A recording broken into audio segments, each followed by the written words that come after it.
Oh María, Madre mía, oh consuelo del inmortal, ampárame y llame a la patria celestial. Peace. Assalamu alaikum.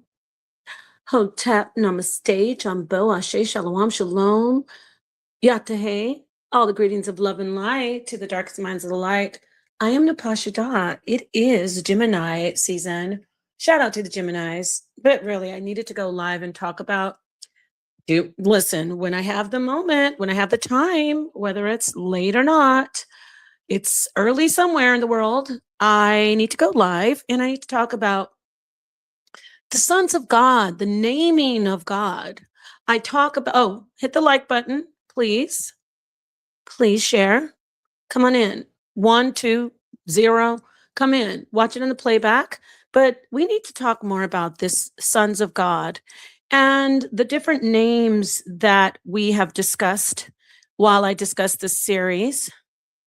Peace to you from Denver. I think that says Ion or Lon, or is that Linnell King? Linnell King. Peace to you, Philip Blanc. Okay, so getting right to it.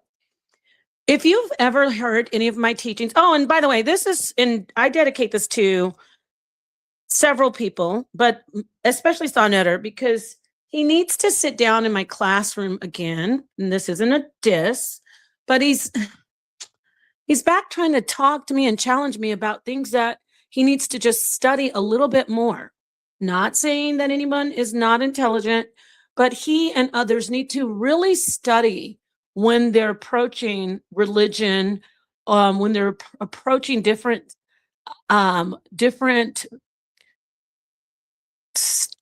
systems of worship, especially when we're talking about ancient times.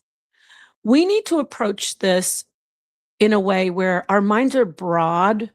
We open our minds, we go deeper, the darkest minds, we go deep and profoundly, and we become enlightened. And so I really am going to dedicate this to him because he's so off base. He's like trying to catch me up in some things that he does on the channel. He said he did it to Apostle, and he, talks to different Israelites, and he's like, how old is the name of God?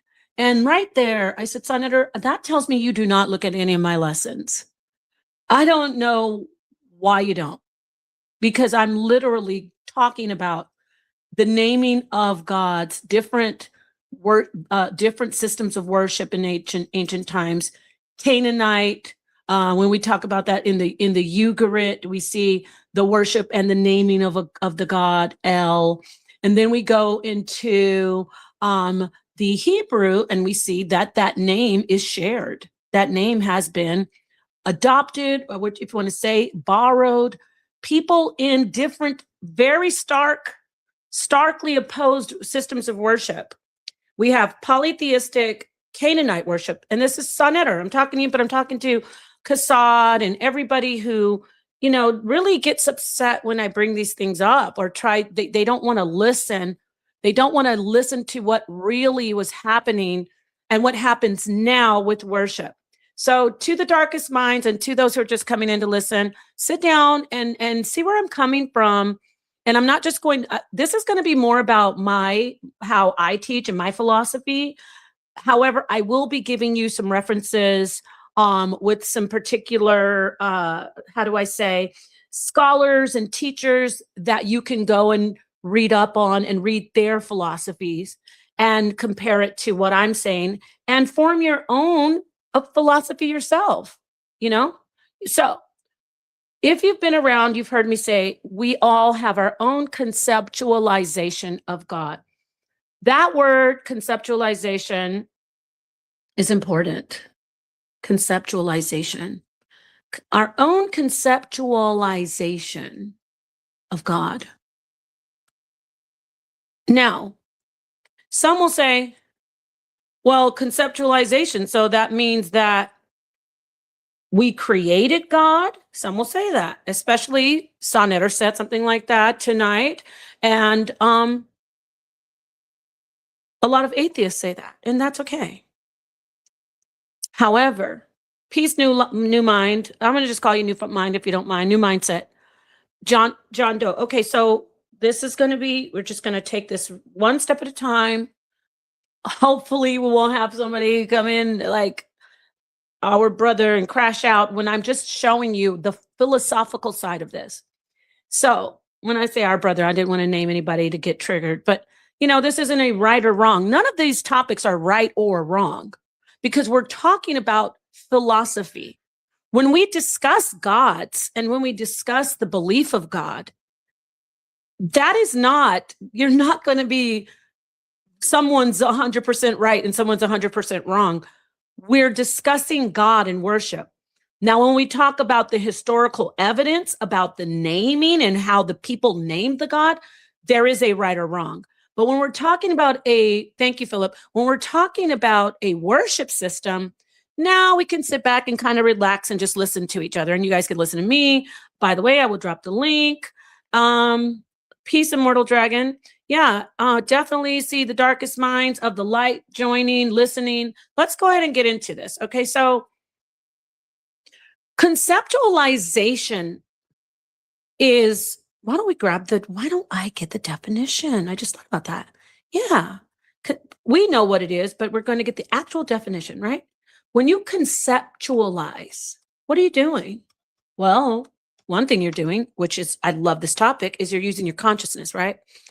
To conceptualize means to form a mental idea, a principle, a framework out of observations, data, or theories.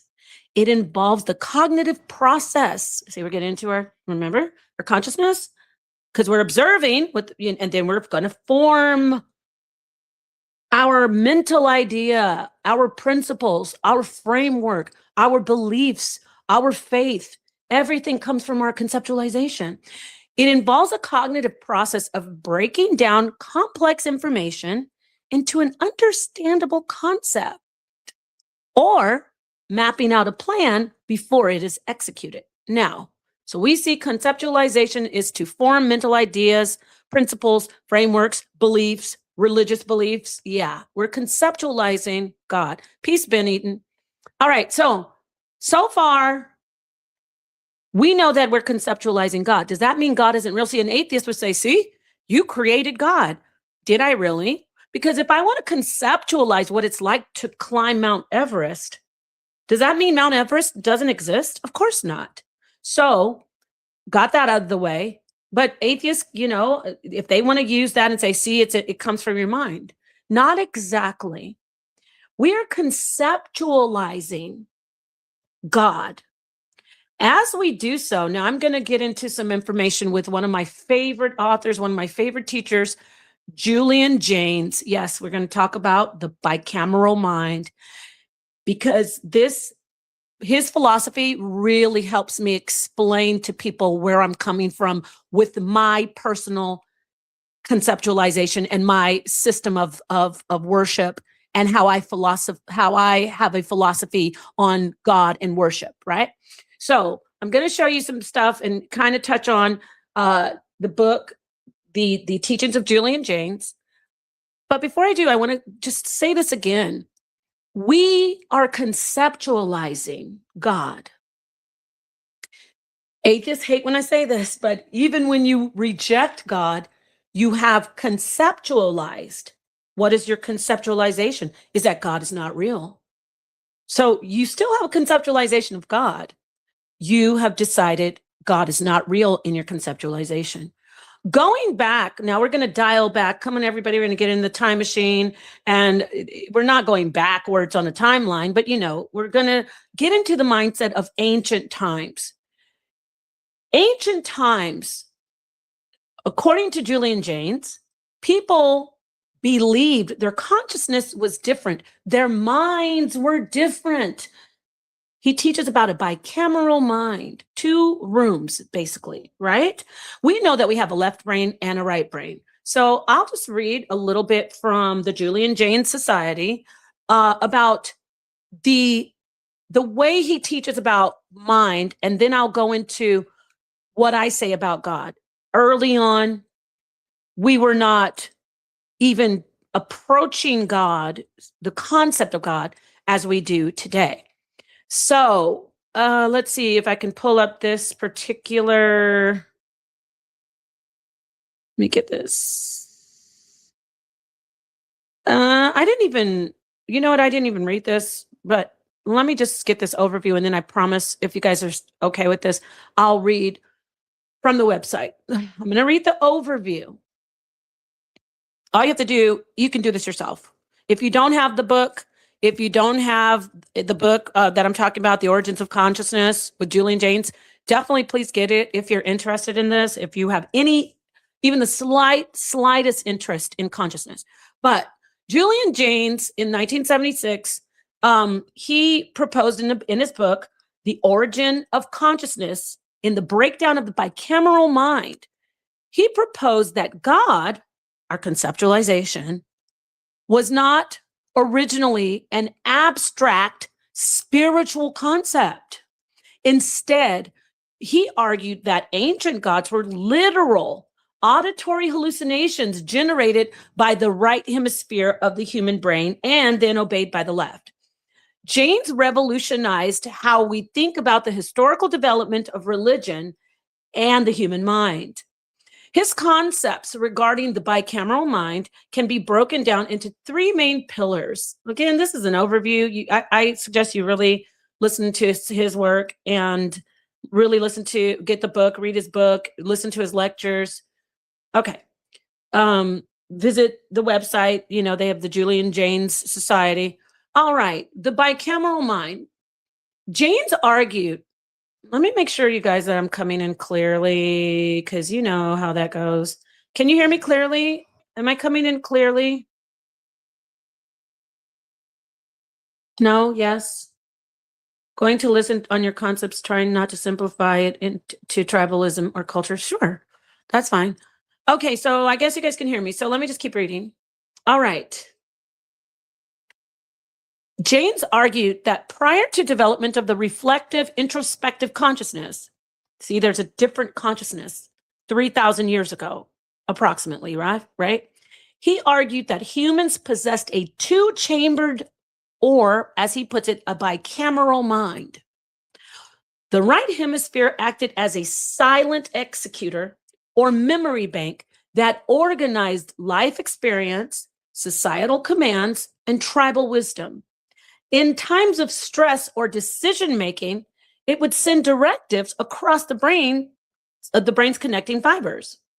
The left hemisphere received these directives from the right as auditory hallucinations. Because this inner voice felt completely independent of a person's own will, these persons in ancient times, according to Jaynes' theory, or actually not, Jaynes' philosophy, he said that when these persons had these thoughts, they felt like the thoughts were a voice completely disconnected from them, an independent person, right? A different person. They interpreted it as a literal voice of a god, a king, or an elder that, you know, maybe a person who's passed away. The original gods, in Jaynes' framework, the gods of the ancient world were not metaphors. They weren't abstract deities. They were very real functional drivers of behavior used for societal coordination and control. Don't we see that in the Bible? Right? And we see that in other religions, like in Kemet, in the Canaanite polytheistic religion. They have a god that isn't really an abstract deity. It's a very real functional driver of our behavior, okay? In the Iliad, which Jaynes really focuses on the Iliad, don't be mad at him with the Greek. Hey, he talks about how they worship gods back then. So in the Iliad, Jaynes used Homer's Iliad as a primary evidence, noting that heroes like Achilles didn't decide what to do. Instead, they received commands from gods. And they automatically obeyed, just like Moses. And just like when you read the Bible, when you're in Judges, it's like, God, should we go up and fight? When David's asking God, God, should I go do this? Will I win? And it's like God told them, yes, you will win. So they were in their minds. It wasn't as if they said, oh, that's my own voice. They literally, when they were forming the consciousness and the conceptualization of that time, it wasn't so much, it was something real to them. It was something real to them that they had no control over.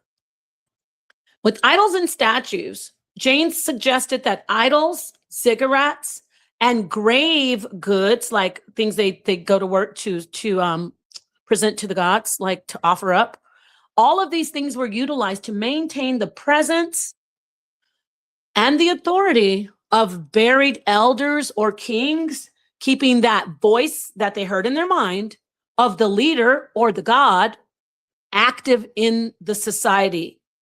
And they kept the society unified with that God. Now, here comes an interesting point when we get to point 3. The breakdown and the birth of God as a concept. Okay, y'all, I didn't even know about this.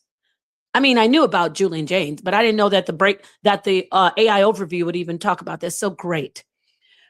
The breakdown and the birth of God as a concept. Why am I tying this into the Sons of God series? Because when they talk about God wasn't Yahweh, God wasn't El. Okay, are you sure about that? Because the naming is something secondary to the concept. The bicameral system required small, stable, hierarchical societies. Between 1300 and 1000 BCE, as trade expanded, empires collapsed and diverse cultures mixed, such as during the Bronze Age collapse. The simple dictatorial commands of the gods caused fatal confusion. As the hallucinated voices fell silent, humans were forced to adapt to a chaotic world by developing subjective, introspective consciousness. The internal narrator. The shift. Instead of hearing a God tell them what to do in the shift, humans learned to use metaphorical language to simulate situations and make decisions themselves. We're talking about the development of consciousness, which definitely is something that we could discuss more, because I talk about also the expensive tissue hypothesis, how we shift from a very primal consciousness into a more intelligent, philosophical consciousness once our brains developed more. And that's a hypothesis called the expensive tissue hypothesis, but I digress. So, nostalgia for the voices. As humanity transitioned into modern consciousness, the concept of God evolved from a literal speaking voice in our heads, right? Into a spiritual, moral, and often silent entity. Jaynes posited that much of the history of religion can be viewed as a psychological longing for the authoritative, guiding voices of God or gods that humanity once heard in that consciousness that of the bicameral mind. Okay, so you see, there is a progression and evolution of consciousness when we talk about God, when we talk about worship, when we talk about conceptualization, right? Hey, Asiatic, you're not too far off, because a lot of epigenetic occurrences, like a lot of effects epigenetically, experiences, environment, definitely took place. And that's what was said kind of right in that overview, how things changed. So now there has always been angel writings that write their own books. Okay, that sounds awesome. So what we're talking about right here is how humans went from, duh, this voice in my head is God, no kidding, in ancient times, to, oh, this is my mind. That's why we got this thing about free will now. This is my mind and my consciousness. However, I'm waiting to hear the voice of God too. Get it? Like, according to Julian Jaynes, now I don't completely subscribe to Julian Jaynes' philosophy, but obviously there's some things that I do subscribe to that correlate with my philosophy on the conceptualization of God. Let's take it back to the beginning, right? Let's go to the region where we talk about the sons of God, when we're talking about the Ugaritic text and the Torah and the Tanakh, the Bible. Okay, let's talk about that. When we look at people that come before other people, when we look at the writings that predate the writings of the Israelites, right? We know that they got to a point where they said, we're talking about the bicameral mind right now. We're not talking about the evolved consciousness. They said, these are the gods. Of course, I just heard Baal talking to me. Of course, I know that El doesn't want that. I heard the voice of El. Get it? So these people in that region, in that area, I'm making more like a microcosm because I want to stay on the series that I'm talking about. They said, oh, this is the God. This is the God that we hear. And they went around before they said, okay, now there's the Israelites. They were in the region and they said, okay, the God that you're hearing, you know, that's the God named El. Oh, really? Yeah. He's the father of all the other gods. The one that makes the storm, Baal. Oh, yeah, I get what you're saying. So then they started to attach these names to these concepts, to these gods, because it wasn't only like now how we discuss it. Like, we know, because our consciousness, good point that Asiatic had said, it's not just that we formed it willingly. Even epigenetically, as our consciousness evolves, that's why I talk about the expensive tissue hypothesis. That's why I discuss the primal consciousness that we had prior to the diet change that increased the capacity, the size of our brains by 70%, if not more. So our brains, our actual biology, our DNA has been affected to where our conceptualization of God has been affected, our consciousness. So dialing back again, and then I'm going to check the chat. I'll drop the link. I don't want to be up here. I know a lot of people don't usually hit the panel, but if you want to, you can. But I'm going to say this. So when I do the series about the sons of God, you have to understand that when somebody like Sonetter was like, he's good at the aha moments, like, oh, see, I told you. It's not just about that, though. He said, because it's a great question that he did ask. He said, well, how old is God then? When did God begin? When did the God of the Bible begin?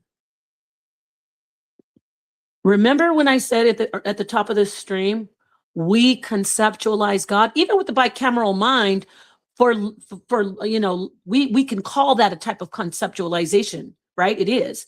So even though I can conceptualize what it's like to be on Mount Kilimanjaro, I've never been there. That doesn't, just because I'm conceptualizing it, does not mean that Mount Kilimanjaro does not exist. Just because I can sit here and conceptualize what the Great Wall of China is, but I've never been there. I've never touched it. I've never been in front of it to see it for myself. That doesn't mean that I'm conceptualizing it. That doesn't say that it doesn't exist.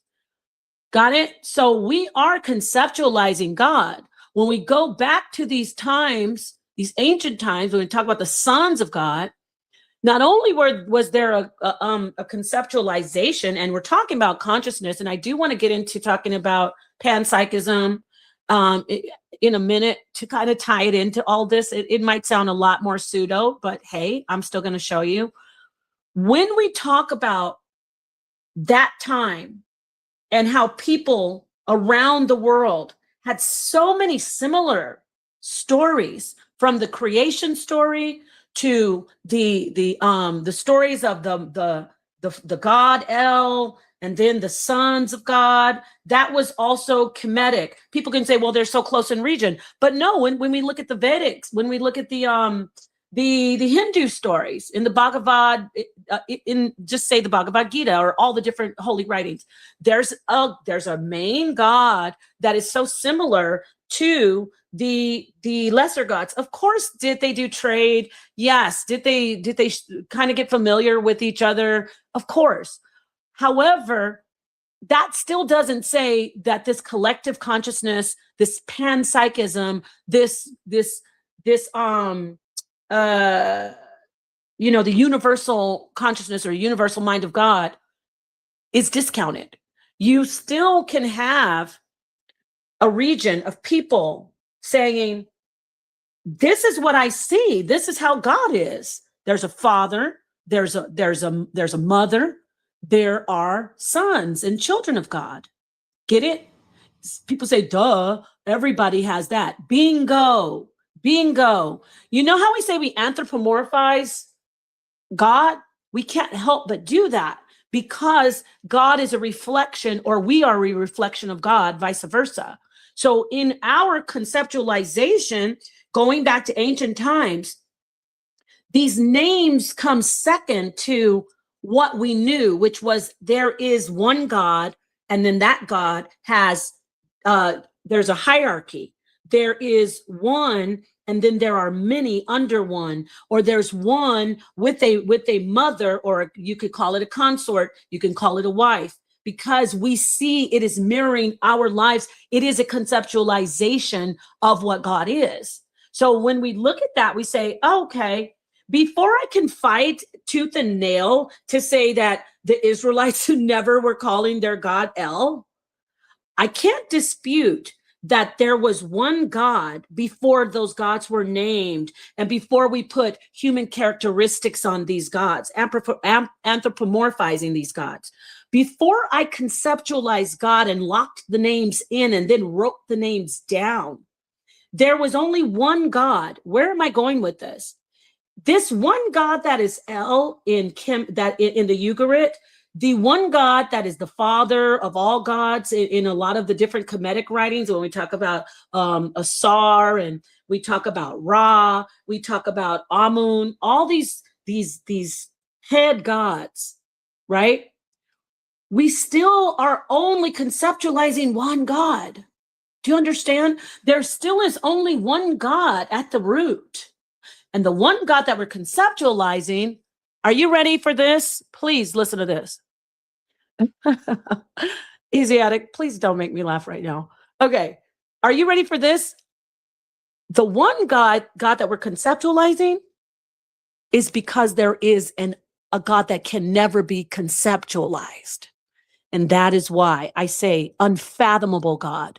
When you say about terror and the God that is so powerful that brings fear into you, that's the unnameable God, the unfathomable God, the unknowable God. Get it?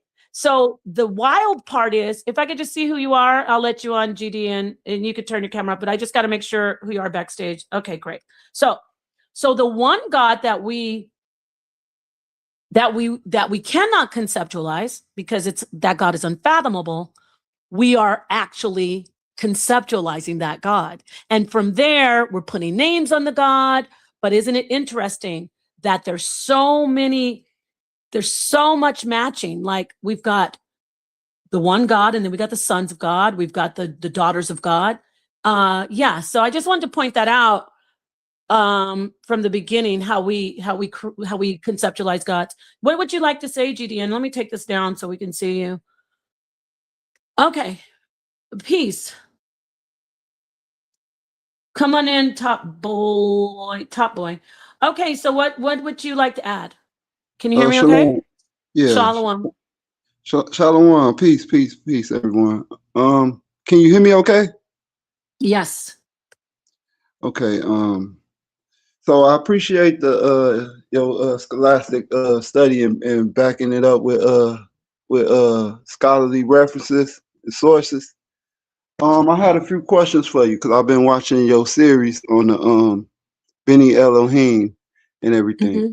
So and how it correlates with the Baal cycle. So the first question is it called the Baal cycle or the El cycle? It's the Baal cycle. If I can bring it up Right. So right here for you. Definitely. right. Definitely. So, Thank you for that question. I'll share it for you. You can keep talking. I'll show you it. yeah. So in So, the Baal cycle. So within the biblical narrative, right, we know that the children of Israel forsake the God of their father, of their patriarchs, and started to worship Baal and Ashtaroth, who was the deities or some of the deities that was worshipped in the land of Canaan. mhm, Um, all right, so the God that the Israelites worship was El Elyon or El, right? So that's why they're called Israel, because they mhm. why say those are called by my name, right? He said that he was known as El Shaddai, right? So the God that the Israelites worship was a God um was the God that Abraham worshiped once he left Sumeria. I mean not Sumeria, Ur. Ur of the Chaldees or Ur of ancient Sumeria, right? Was he So worshiping El in Ur? no, he was a child in Ur. He couldn't be worshiping. He he was what? He was a child. He couldn't been worshiping. El. He couldn't Wasn't been his worshiping. father a priest of wasn't he a priest in Ur, his father, or no? Well, his father I'm not was. saying that. I'm just asking you. I'm not saying right or wrong. I'm just asking you from the text. Was his father one of the priests I don't in the land know. of Ur? I don't know if he was a priest. I know it's some text that it's some extra biblical texts that says he was a priest. I know for sure that he was an idolater. And the thing is, they worship celestial and astronomical alignments. That's why you had the Temple of Sin and all this other stuff, right? So in Chaldea, right? That's what they worship. So Abraham left out of there. If you read Philo, right? Philo says that Abraham was a Chaldean, but he understood. He came to a point where he understood that the things that the Chaldeans was worshiping was not the creator, right? He understood that those things is bound by laws and everything. So so he went away from that, and he Okay, so only he was worshiped the true worshiping the god's true sin, right? who Abraham, his Yeah, father. before I'm saying, well, obviously, we can just say that if God told him to stop worshiping, right? To leave and stop worshiping, they were worshiping what, Nana, or you call it also I think it's a moon goddess or Sin. Right, right. Okay, Sin. so And then it's there's a synchronization. It's called Nana sin. So yeah, okay, so we established that he was not worshiping El until he got to the Canaanite area, like in Canaan, right? well, when he left, so Terah leaves Chaldea and goes into Haran. Mm-hmm. Once he goes into Haran, Terah end up dying, and Abraham is now a grown man, probably an elderly man, rather, and he encounters the guy. Uh, he encounters Melchizedek. No, that's when he going to Canaan. But anyway, the deity tells him to leave Haran and go into Canaan, and there Mm-hmm. he's the priest of this deity, Melchizedek. Okay, so he does. So we established that he did start worshiping El once he was in Canaan, correct? Was he was in Canaan? What? You could say that, but the text says that the deity spoke to. Well, he encountered the deity before, or a messenger of the deity before he left for Haran. Before Okay, he go left back and Haran. tell us where that is in the scripture, because I know there's a couple, but what do you mean, like When he was in Ur, he was told to leave, and they left altogether. Not just Abraham, of course, his father and everybody. Lot, all of them, Sarai. So then they ended up in Haran, right? Mm-hmm. Okay. No, he left his father, right? He only took Lot with him. Yeah, his father. Shalom, Elder Apostle. Oh, yeah, you're right. You're right. His dad stayed. You're correct. I'm tripping. So but he left. That's the point. He left. They went to Haran, and okay, now from Haran, because we're talking about El, right? I thought you were going to tie this into the El. So this deity was called El, right? It was called El Elyon, and what it is he's the possessor of the heavens and the earth. But before that, he was called Anu, the possessor of the heavens, who dwelt in the heavens. So this became El is a common word in ancient Near East. You know, you had many variations of the linguistic phrase El. Some cultures borrowed the phonetics of that sound because they knew that it meant the deity that resides in the heavens, and it also means the heavens as well. Okay. Yeah, and it also first and foremost is the name of a god, a proper name. Before it's all that you named, I want you to go back and tell us, is that name, which I can find it right here in the ball cycle, is that name El the name of a god in the ball cycle? And is he the father of all the other gods? Well, El, so this is the thing. So the father of the gods first was Anu. Okay, brother. I'm not arguing with you on that. Yeah, Stick with the name El. But I'm saying this is what happens is you can look this up pretty quickly. I am. Yeah, it's right here in front of us. They got a passage on Wikipedia, which is not. I got the ball cycle right here. Okay, and translations of it. El is the father of Baal, Hadad, and Yam, and also it says right here they approached their father. I want you to hold your thought. I'm not trying to cut you off, but I do want to let I don't know, Apostle. I'm gonna let you, the brother that came in, peace, Apostle. Hold your thought because this is a great conversation, GDN. I just want to let Top Boy come in. Did you have something to say? And then I can get to Apostle, and we can get back to the other brother with what he's saying. Top Boy. My thing just. Can you hear me? Yes. Oh man. Let me mute. Hold on, man. Oh, you're having some problems with your tech? Yeah, we can hear you. Can you hear me? Okay, I'm sorry. Yes. I'm sorry. Just two questions, quick questions. Earlier you mentioned something about free will. So is it possible to also hear the word of God and have free will at the same time? That's the first question. And the second question is, go ahead. No, well, the answer is yes. In your mind, you can. When you in your conceptualization, you can, because we've evolved from a bicameral mind. So the second question.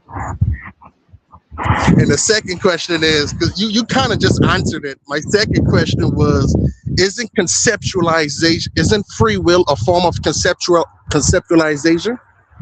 Yes, it is. Free will could be conceptualized too, right?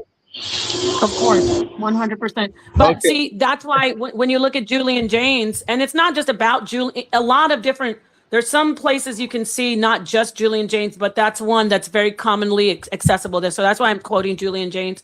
Julian Jaynes talks about before we evolved to have this the way we all think now, there wasn't any question. There was no even idea of atheism. It was just like, oh, this thought in my mind is from God. That, you know what I'm saying? So yeah, so now it's been forward like, no, this thought is my thought, and God is, I'm waiting to hear from God though. You see how we do it now? Like, God, answer me, Lord, answer me. But before, about 4,000 years ago, in the philosophy of Julian Jaynes, we didn't have that. We thought this voice that I hear in my mind is 100% God. So that's the answer to that. Yeah. So really, there ain't no free will. No, we've evolved. Our minds, our consciousness has evolved from that. I can't tell you that there isn't free will. I conceptualize that there's no free will. You conceptualize that there is. You get what I'm saying? So yeah, I got you. Yeah, it's great. That's a great question. Yeah, you always have great questions. I'm glad you're here, brother. I'm gonna get to the elder, and then I want everybody to hang tight, and then I want to come circle back to GDN because he had a lot. He was pretty complex, so I just want to go to Apostle. Peace, Apostle. Okay. Yeah, peace. Thanks. Shalom to the chat, or shalom to the chat. Yes. And to the guests that are here, those that are on the panel. I had mentioned to you earlier that I was in the process. I got a thing that I'm gonna bring up, translating back to the original Hebrew, the book of Genesis. I'm gonna start with the first chapter and then move to the second chapter. But I'm gonna do the first 3 verses or first 5 verses first.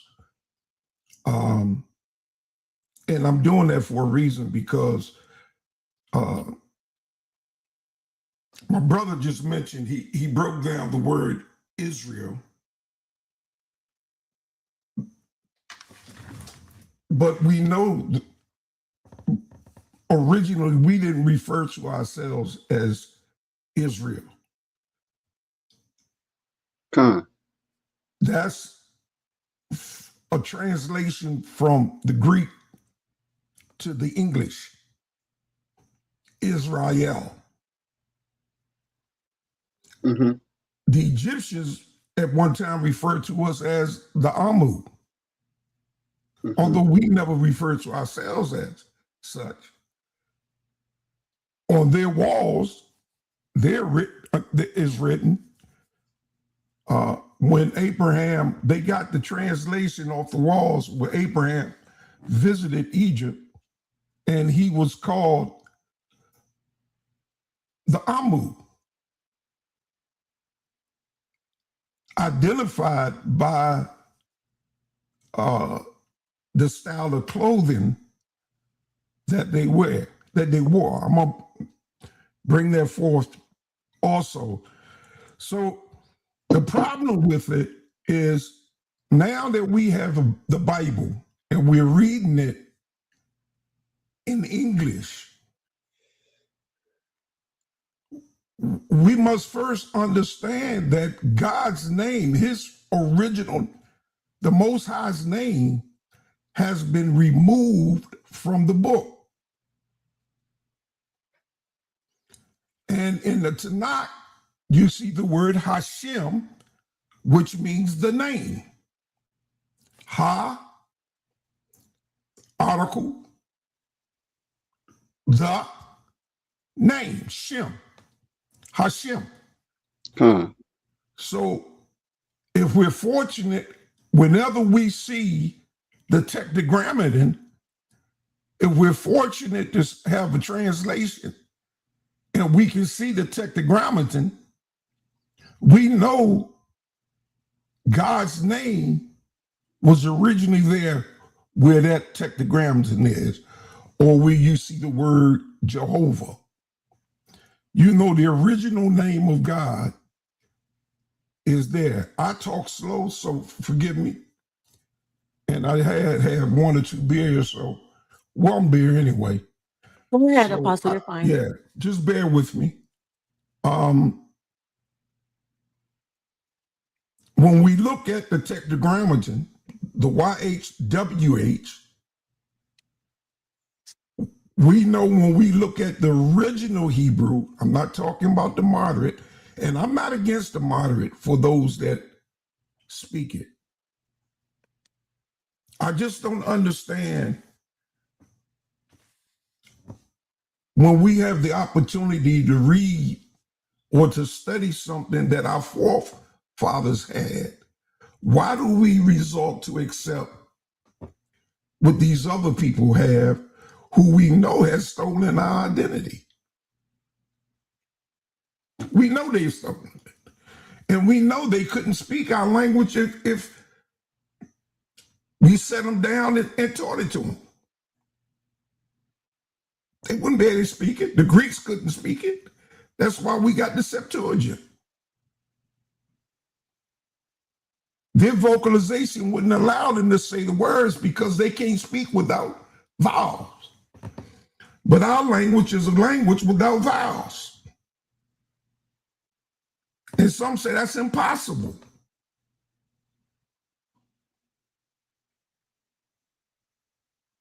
So we got to be careful, man. We are on the verge. Y'all knew David Wilcox? Y'all ever heard of David Wilcox? No, tell us. I'm not familiar. I don't recall. David Wilcox is one of the guys. Was a blonde-headed guy, and he was always talking about UFOs. Oh, yes, I know exactly who he is with the beard. Yes, I wasn't sure if that's who you're talking about, but yeah, he's like No, he didn't have new a beard, age, but new age guy. yeah, he Yeah. the Law of One. He's dead. "Quote unquote" killed himself April When? 26th. Oh, damn. Yeah, when I found out, it shocked me. The last Oh, wow. thing he said 2 or 3 days before this event, he was talking about the 12 scientists that within the last year has gone up missing or dead, including a top reporter that used to work for Fox Mother. Within the last year, 12 scientists Right. has come up missing. 2 days later, quote unquote, with the police outside, he commits suicide. He Wow, just that's crazy. said his last, they're going to say I committed suicide, but no, I am not going to kill myself. Oh, yeah, they usually say that. He said that Yeah, right. we don't want to say that S word that's too much on the 3 channel. months ago. You don't want to say the SU word too much, though, Yeah, right. because they'll put us out of the algorithm. They are Yeah. gasping at this thing of disclosure. And Epstein, you don't know if the disclosure is about keeping Epstein out of the media, or is Epstein about keeping disclosure out of the media? But I want to know why all of a sudden is our country, who has been opposed to talking anything alien, all of a sudden now saying, okay, we're going to let y'all know what's going on. Oh, yeah. Part of the reason I think is, that happens with a lot of stuff. Like when people as a collective, doesn't matter where you come from or your culture or what your creed, when we start waking up and seeing things, they have to take control and can control like the narrative. So they'll come in and be like, oh yeah, actually, remember, like with Christ. Oh yeah, Jesus is black, by the way. Then they start trying to control it somehow and still steer it in the direction that they want to get things back under control. Too many people are like, come on, this is coming out. The government knows it, and people like fighter pilots, they're like, they can't, so they have to get a hold of it. So they'll come out and say, oh, actually, it is true. But let us tell you how it really is true, though. So I think that's why, because they can't hide it anymore. Right. But they still want to control it. Yeah. I just wanted to say that don't be deceived. Don't be dismayed. As God lives, he's not going to let his elect to be misled. But I cry out to those The reason why I'm in Tennessee is because of what's about to happen. That's the reason why I left the East Coast, 6 miles from the ocean. Mm. Because when it's all said and done, there's not going to be no insurance companies going to help you out. They're going to be underwater too, because most of the insurance companies' headquarters is out of New York, Jersey. Right. It's going to be underwater too. Mm. So I can live with that one because I keep having this recurring dream about just everybody trying to get to high ground, and it's shown to us in, throughout history, things like that they will emulate, the flood, fire, things catastrophic. So 100%. I appreciate you coming in and putting that in here. People might say, okay, this is off topic, but it's very important that you did bring that up. I wanted to see what the brother, thank you, Apostle. I want to see what GDN wanted to say. I'm gonna sit back and just listen for a little while. Yeah. But I'm like, man, she's on pretty late tonight. I know. I just, because you know why, Apostle? Your friend was like, I was making dinner earlier, and he just kept on saying, I know I asked Apostle this question. Did man create God? And he kept saying, he's listening. He's saying man created God. So I wanted to come on and just do a quick part of the series, like, the part of the conceptualization of God. But speaking of that, going back to what me today, talk about how you beat up. Tazariak. Yeah, he's really proud of that. Well, I didn't even watch it, but it's funny. He's always saying you and Captain Tazariak, so you should be flattered that he's saying you two are like the two people when he challenges you and he feels like he got you. He's so proud of. He's like, yeah, I got him today. I got Apostle. I got it. So yeah. Anyway, back to the topic about what Brother GDN was saying. I'm going to let you have the mic again, GDN. You were, and Apostle, we do have to talk more about this topic. Especially, I didn't know when you said David, what did you say his name? What's his name again? Look him up. Wilcox. I remember. No, I used to watch this guy. Like he's the blonde-haired guy with the mullet, and he would be Wow, I can't believe he's gone. Wow, that's wild. I did not know he was gone, but got to look at that more. He talks about consciousness as well. He's always on Gaia. They were always interviewing on Gaia. So crazy. We got to get more on that on at another time. Maybe you could do a stream. I'll definitely come on there. But back to our brother GDN. I'm handing you the mic. We need to get back to what you were trying to assert. I wasn't sure where you were going, but I'm going to hand the mic back to you. Yeah. So in the Sumerian text, right? It's they have this determinative, and it's a dinger. It looked like a star, right? So the dinger is usually next to the deity's name. Now, for our new case, his name is not led by the dinger, but they understand him as being kings of the gods and possessor of the heavens, along with how do they say it? Anki, right? So that's the possessor of the earth, right? So when Abraham meets Melchizedek, you gotta understand. So Abraham is coming from where Samaria was. When Abraham meets Melchizedek, Melchizedek says, Abraham, the servant of the Most High God, or El Elyon, possessor of the heavens and the earth, right? So what I'm alluding to here is, so I got to go into the linguistics a little bit. So the dinger symbol was adopted by the Akkadians. The Akkadians pronounced the dinger symbol as An or Anu, right? And it was the word that they used for a deity or a divinity. And what happens is the Hittites, I think it's the Hittites, they adopted. They use that as the phonetics of it, which is on. I mean, not the phonetics, the symbol of it, which was on, and they said ill. It's spelled I-L, but it's Ilum, right? Because his name was Anum. So they said Ilum. Talking about the Anunnaki, right? Yeah, he's talking about Anu. Yeah. So the Anunnaki.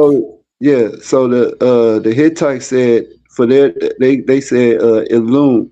And that word gets transposed into the Canaanite area where they would just say El, or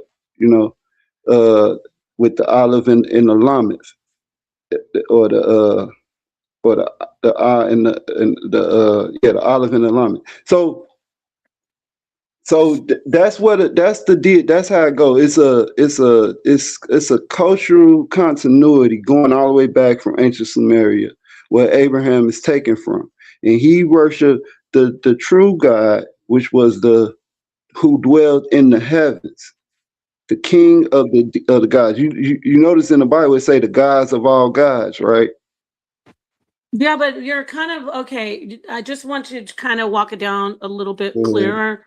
So when you're talking, like the apostle said, you're talking about, you mentioned Anu, you mentioned sin earlier, or we could say Well, I was agreeing with you about the sin part, but okay, great. So when you talk about Anu, you're talking about a Sumerian god, and you talked about Akkadian when you talk about the little asterisk symbol. You can see that in the ancient writings, correct? You can see that in their different depictions. All right. So where are you putting El and Anu together? So that's what I'm saying. So they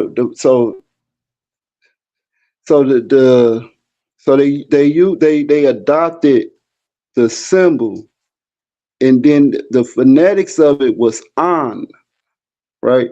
And then they adopted the lexeme. You got to look these terms up. Let's take it slowly. What do you mean that when you who's they? Because I know you're talking about a Canaanite so this god. is part of the just for the audience though. Yeah, You're this is talking part about of Anu, a the Sumerian, Amorite. Akkadian.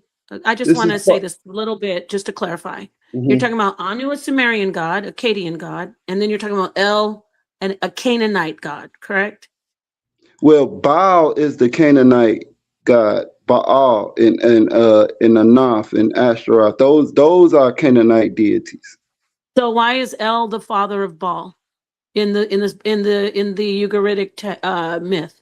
Right. So El became a common in the ancient Near East. It became a common word to describe those deity. Why Divinity. is it that you brothers say that when you're so intelligent, you're bringing out all this distinct information, and then you completely just run across the god El as if God is that's just a title. In the Baal cycle, I didn't say it was a that is a title. god. Even El isn't just a title. It's the same as Anu. Anu is a name of a god, and El is a name of a god. It's the supreme god of the different religions. So I'm gonna read this. This is what I meant. Let me pull it up. Sure. Go ahead. Share. You want to share it? I'm not on the laptop right now, and my laptop. Okay. Well, let me know. What do you want to show? So you go to just put in Dinger and go to it's a Wikipedia. They got a source for it too. Okay. You want us to show the Dinger, which is in a Sumerian text and it's Sumerian writings, not Canaanite, but I will get it.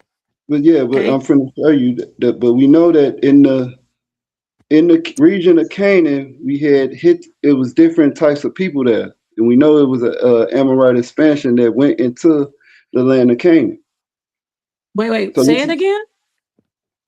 In the land of Canaan, there was different people. There was different nations. There was different people in the land of Canaan. But the Hittites wasn't one. From the Amorites, the Ammonite, the Gezezites, the Hethites. It was 7 different nations there that made up the Canaanites, or that was in that land when we went to the land. There were 7 nations there, 3 inner nations and 4 outside nations. We had permission to war with the 4 outside nations, but God told us not to war with the 3 inner nations.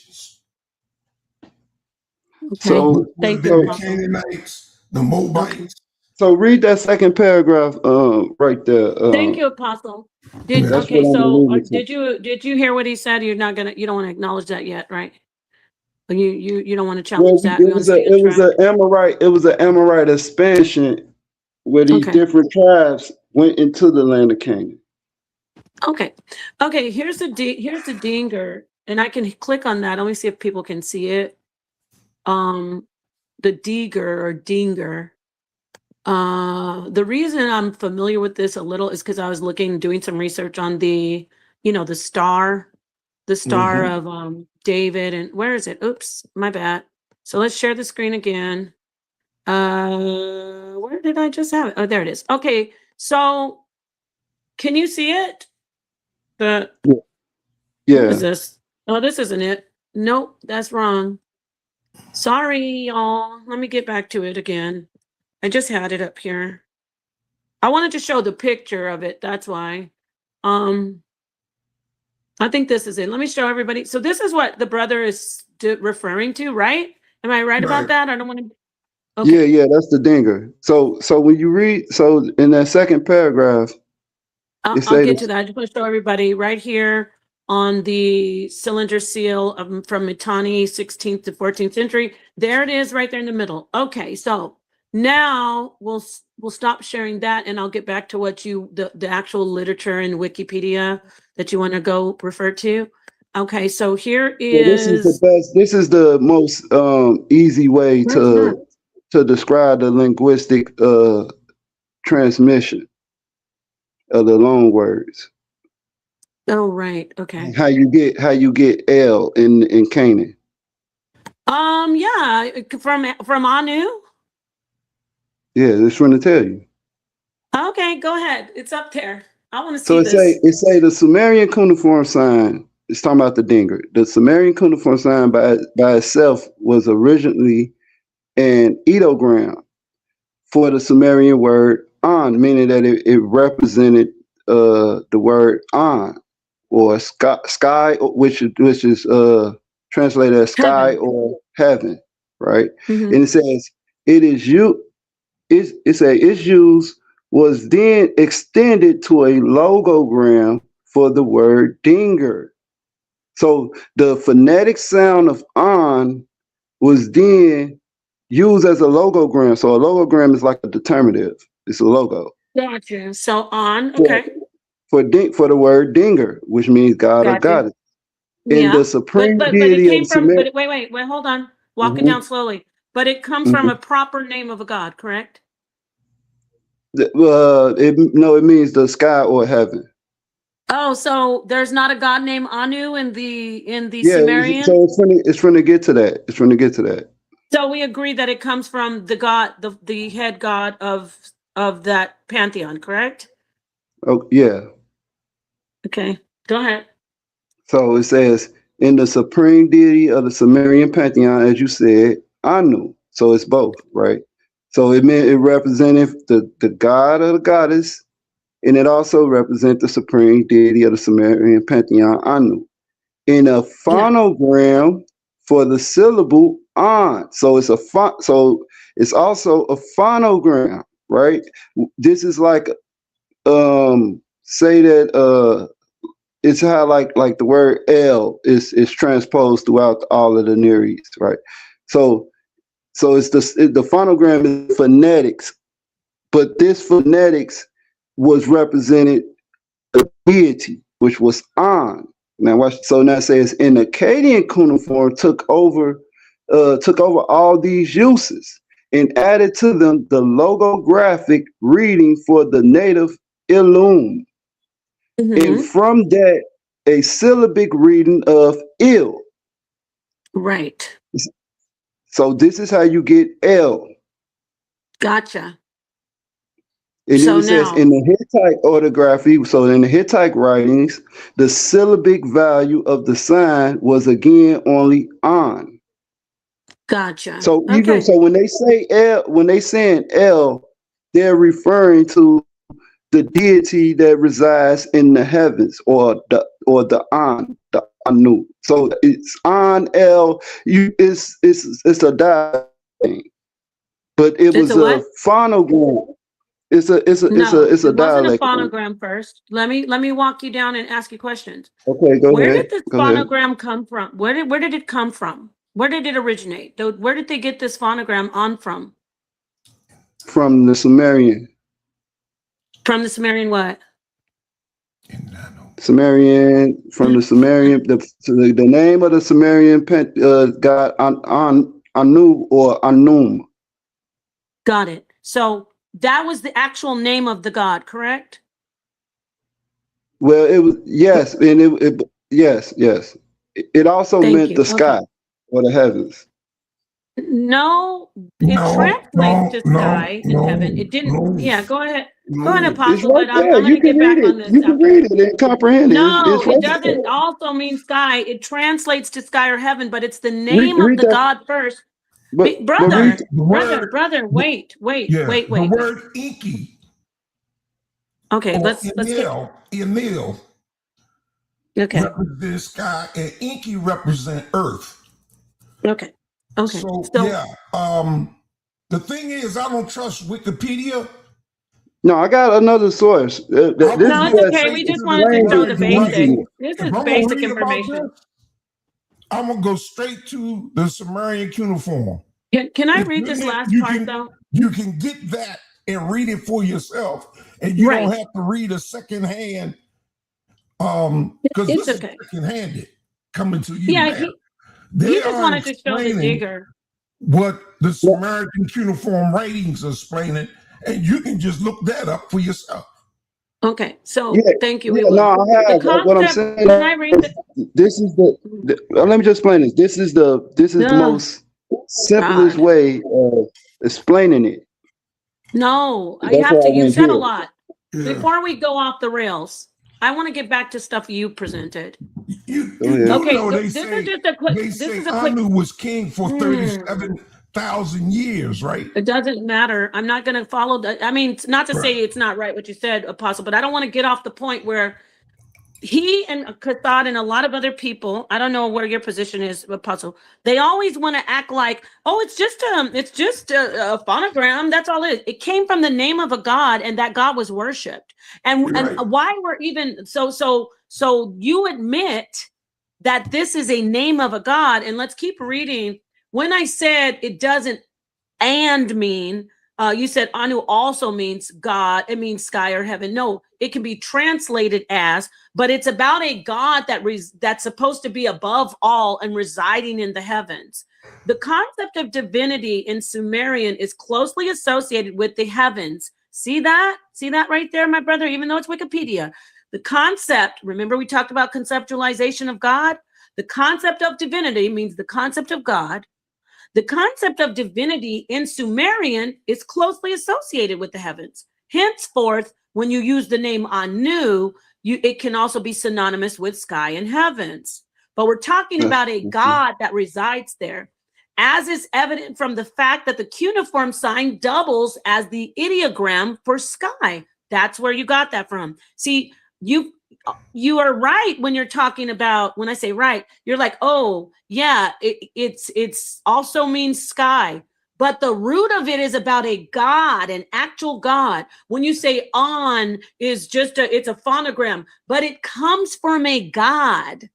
Now I want to hand it back to you and ask you, what about these gods that the names are that this El and On are coming from? What about the gods that were worshipped? Because they didn't just pull on off of Anu and say, oh, thanks, Anu. We never worshiped you, though. They worshiped Anu.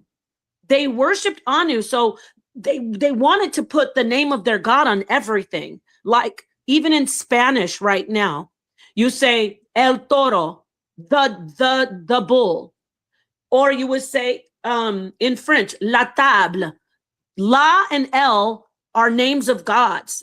Now there's just articles that you add to a word, but before that they were gods. So I'm going to ask you, GDN, how do you I don't know if that's you or Apostle, but anyway, how do you explain that away?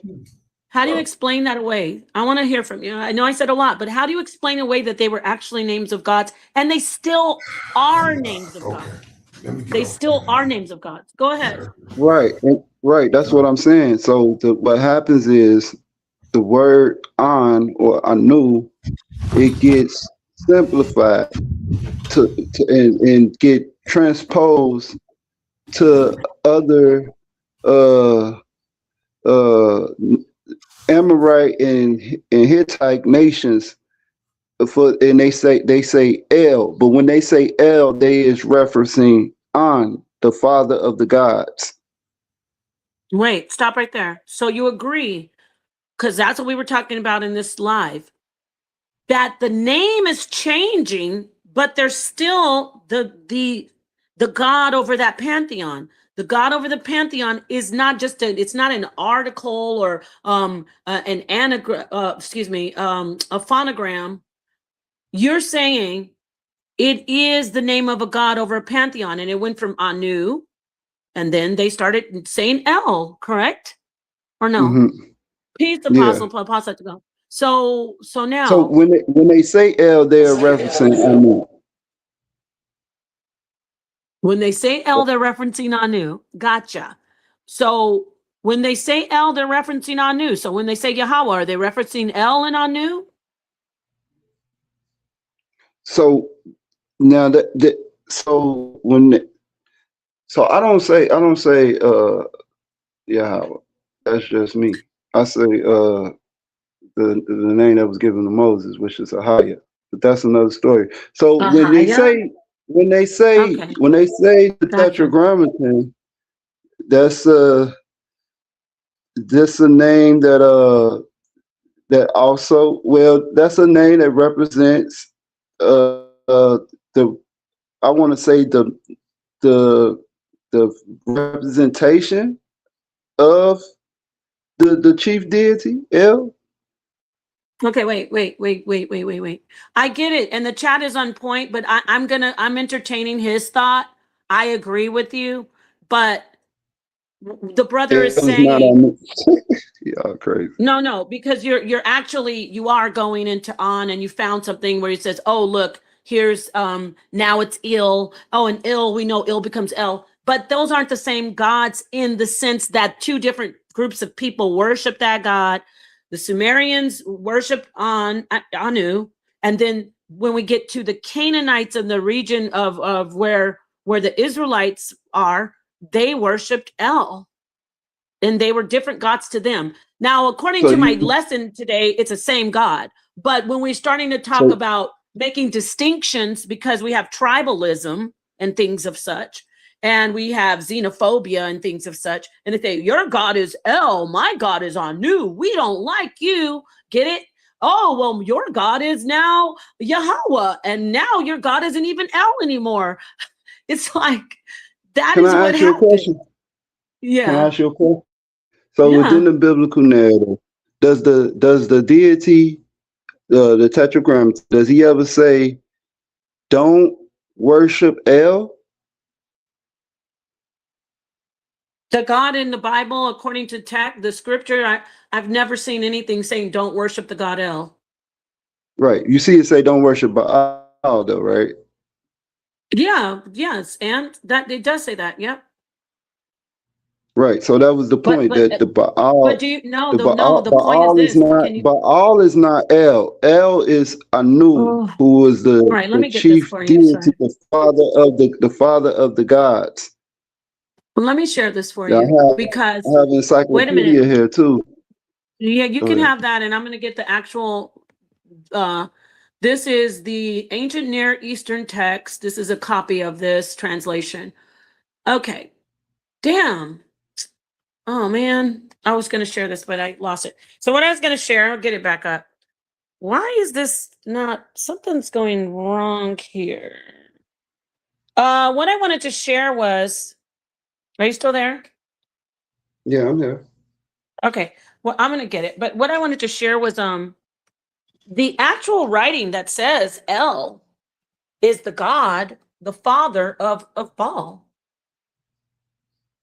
You know, it says it. It says in the Ugarit, in the Baal cycle, and in the poetry of the myth, you know, the gods, it says El is the father of Baal. Can you explain that? I'm gonna pull it up. Can you explain how that is? If Right. what is your Anu explanation is about? the father of the gods. You keep saying I knew. Because they're I knew. talking about the same. The El is the Anu. No, Okay, no, stop. okay, So we get that. We get that. So let's do yeah, it go this way. ahead. Let's do it this way. Let's do it this way. Where do they say that El resides at? They say that he's the most El Elyon, right? What other Yes. description they get? They say possessor of the heavens, right? That's Right. the same. That's the same description for Anu. He's referenced as the king of the gods and the father of the gods. Yes, we know that. We're not disputing that. Only thing is that is not the God that they identified with in that region. I mean, I know it sounds complex, but we got to keep it simple.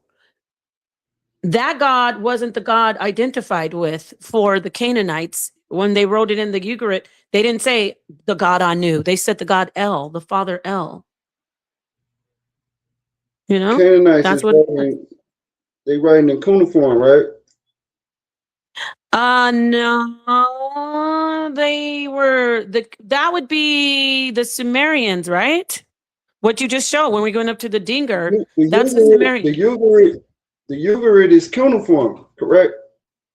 I don't know. I don't think so. Is it? I thought it was Phoenician. It might be. It might be cuneiform. I'm not completely, I don't say stuff that I'm not Okay, 100% so sure of. But in because the I don't read it, mono, I just read the translation. I'm gonna get it for you though. I just read the translation, but yeah, okay, possibly. I thought it was in Phoenician though, but it might be in the cuneiform. Oh, it is. I think it is definitely because I did see a lesson where the guy reads the cuneiform. So yeah, and what is that exactly? What are you getting with that though? okay, so About the actual so text? when we see in the mono letters, the kings of Canaan, they are writing in cuneiform, correct? Okay. Uh-huh. So the Okay. cuneiform is Akkadian. What So does you that have to got do with the Sumerian. names of the gods, Because though? I'm trying to, Because do you read because cuneiform? Hold on, I'm gonna ask you a question. GDN, do you read cuneiform? no, no, Do you read no. Phoenician? Do you read Phoenician? Phoenician Hebrew, yes. You read it fluently? Because I can say I read it, but I don't read it fluently. You read it enough to study the I can Phoenician make out, text? not as fluent. I can make out some words. Okay, so can I. I mean, do you read it though?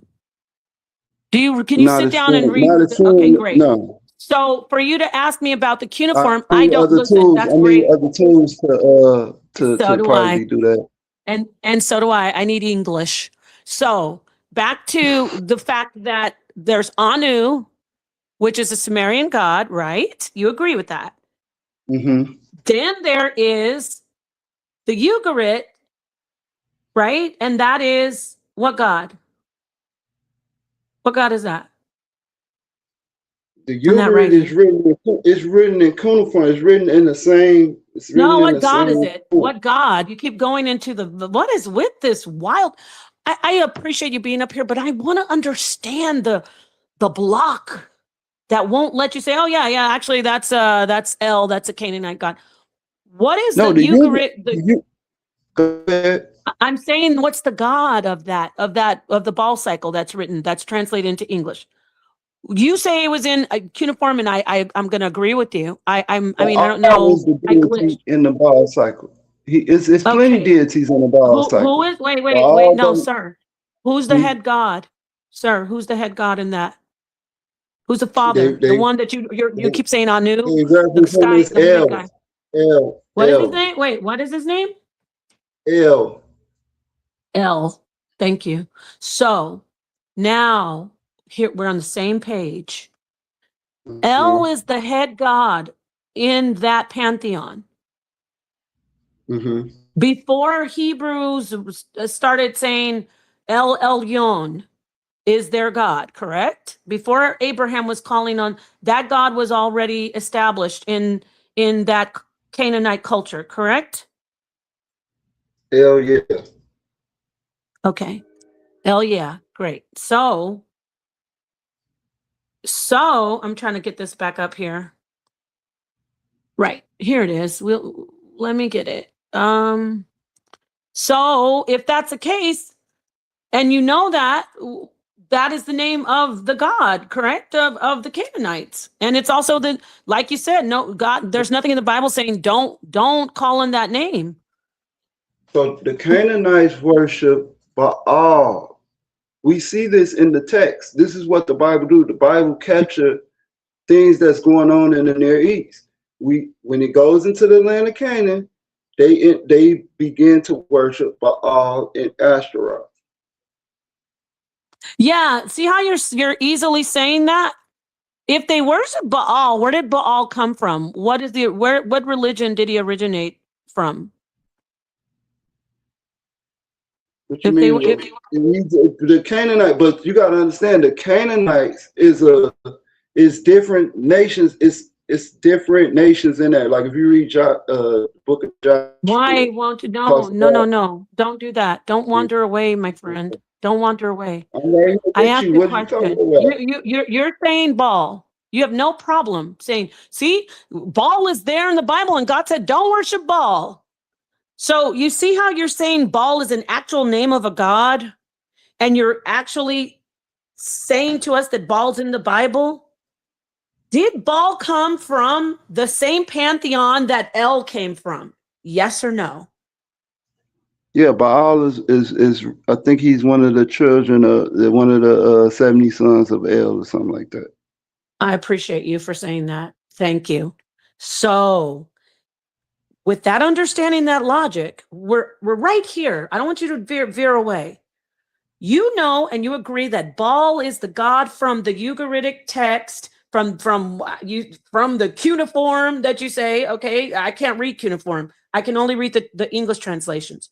In the story, which I pulled it up, the ancient Near Eastern text. Here, I pulled it up again. In this story, there's a god Baal, and then there's his daddy, who's named El. Is the name El also called upon in the Hebrew Bible?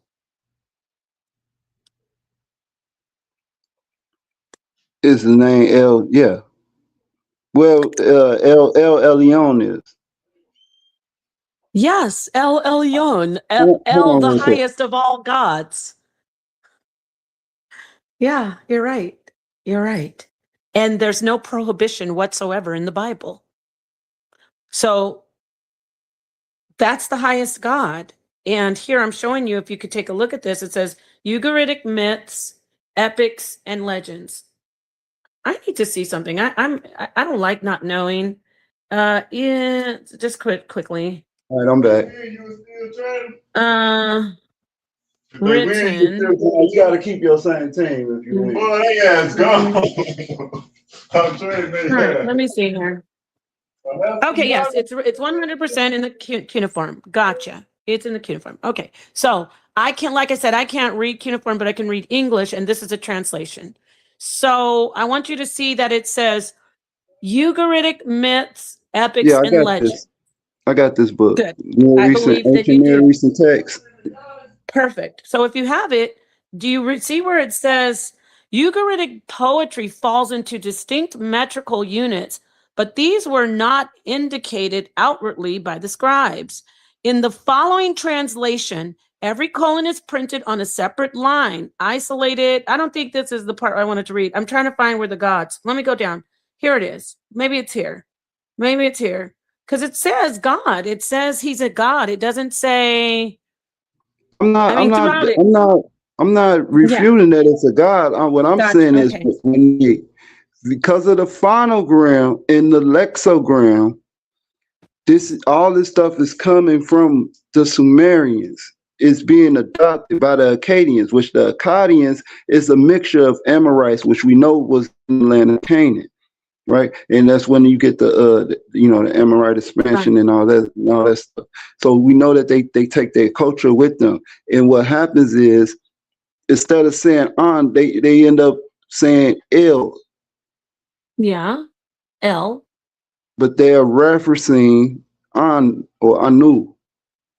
But That's they're why it still has calling on that God, though. Yeah, it was. Whether they decided not to call him on. Yeah, it's just a way that they do it. Whenever you look up the word El, it's a common word that means deity. No, or it's not a divinity. common word when they're using it, though. When they're using it with Abraham, why don't we get the scripture? Like it's not right when people are saying, you're saying, oh, it's just a title, it's just a common. No, it's the name I'm not of saying God. that. I'm saying No, what not the you, but a lot of scholars people say. say it. It sounds like you're saying it, though. No, so what we know is that the word El, in the Lamech, in the Phoenician Canaanite, it says that word is that combination of characters is used commonly, like we use the word God today. No, it isn't. Because Abraham called on God, on the name, and even they didn't just call on God. Even in the desert, you have the Egyptian woman calling on Ra in the scripture. Well, we don't know if she called on Ra. I do. She did call on Ra. I showed How it do before. what text said that she called on Ra? And Hagar talks about it. She says El Ra. She's talking about Are you talking Ra. about when they say Elroy? Oh yeah. Yes, she's calling on Ra. Well, It's I would say not she's to calling interrupt you, on but El it's and like say saying Elroy. I think the word is Elroy. it's El Ra, Right? ROI. In French, it What's means the letters? king, but What's the letters in Hebrew? ROI, it's El Ra, I'm ROI. That's saying, how you pronounce that. what's the characters in the Hebrew? It's Olive Lameth, and then it's It's R. Olive, It means Lamed, and then Resh and go ahead. Ayin, right? Yeah, but I mean, she's not saying Roy. The name when you have that word ROI, it comes from the word Ra. It comes from the name Ra. So it's like Amun Ra. She's calling on El Ra in the Bible, and so is Christ. So she's calling. So you say Hagar. So that's during Abraham's time, right? So that's somewhere in the second millennium. When do the Egyptians call on Ra? I don't know. What do you mean? The specific time? I can't tell you that. Yeah, because the first. It was way before. I can tell you, it was way before the Bible was written. I agree. It could be.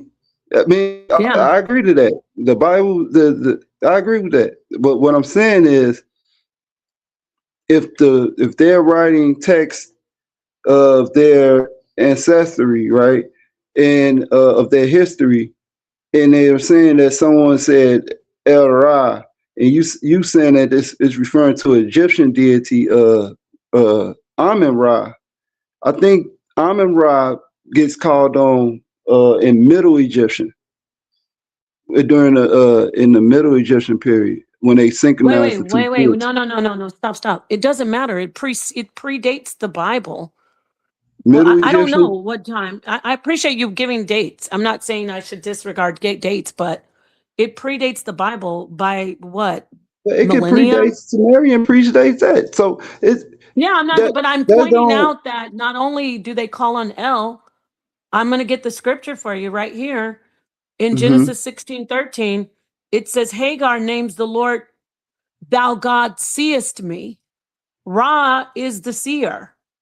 It's right there. The Kemetic, it's esoteric, but the Kemetic reference to Ra. It says, the Lord seest me after an angel. And then she says, the one that I watched over, the one that I saw, because it also means watched over in the Hebrew. She says, the one that I watched over now watches over me. Why does she say that? Because Hagar is actually Egyptian.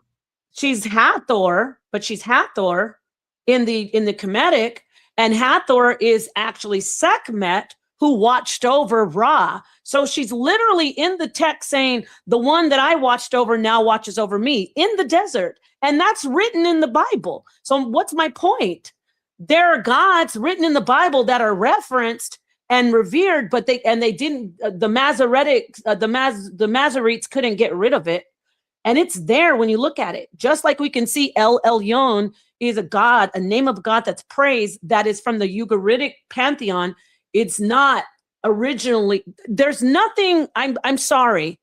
I'm not sorry. There's not one God that you can look at in the Bible with the names and say, oh, that's original. It only came from Israel. No. Well, it comes from Mesopotamia. It comes from Mesopotamia. Yeah, fine. If you want to say Mesopotamia, that's where the deities come from. That's where they come from. So the names, we got the Midianites with Yahweh.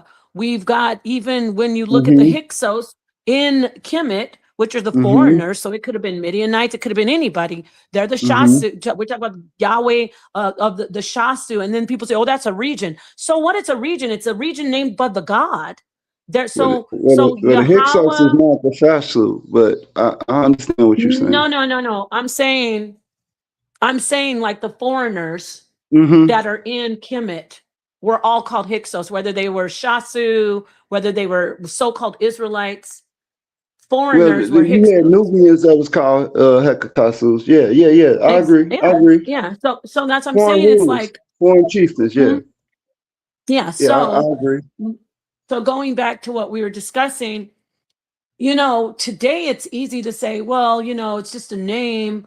I mean, it's just a title. It's not really the name of God, but it's a God that was called on, and it was in their, they had to, obviously, if I'm saying to everybody, look, guys, we're not worshiping El anymore, pass it around. If you worship El, you're going to get stoned. All right, pass that around, y'all. Some people are like, oh, we don't worship El anymore? Oh, okay. But it was still written down. They were like, well, we're still going to leave this. They couldn't. They never said they wasn't going to worship El anymore. They're called Yasha'al. Yes, but this is a thing. I always use I always compare it to Jesus. When people said there's the Father and then there's Jesus, there's two gods. But as we progress in Christianity, a lot of people say, no, Jesus is God. They're one. So now people are like calling on Jesus only. They're not like, oh, Yahweh and Jesus. They just say Jesus. But they know that they've actually progressed. It's like Jesus has become the name that is God now. Just like with El. It was El. It's literally written in the Bible. And I kind of think that they had to write that in there, because they're like, there's no way we can get rid of all these writings. Put in there that we used to call him El, and now we call him Yahweh. Yeah, we're going to say God set that out of the bush, okay? It's like El was God that they were worshiping, and then they said, and then we have Yahweh, and we have Baal, and all these other gods. But guess what? Now we have Yahweh, the son of El, just like Jesus, the son of God. We have Yahweh, the son of El. And you know what? We're just going to say, no, it's just Yahweh. Just like people say, no, it's just Jesus. It's the same thing. But they were worshiping El as the top God. And they knew that there were sons underneath El. They knew that Baal was a son of God. They knew that Yahweh was a son of God. They knew that there were the sons of the Elohim, the Bene Elohim. However, so with the sons of Anu be Elohim as well. The sons of Anu. I mean, sure. We're splitting hairs. It's semantics. Yeah, the sons of Anu are the sons of El, are the sons of Yahweh now. Right. I'm not talking about the Anakim that's mentioned in the text. I know what you're talking about. Going to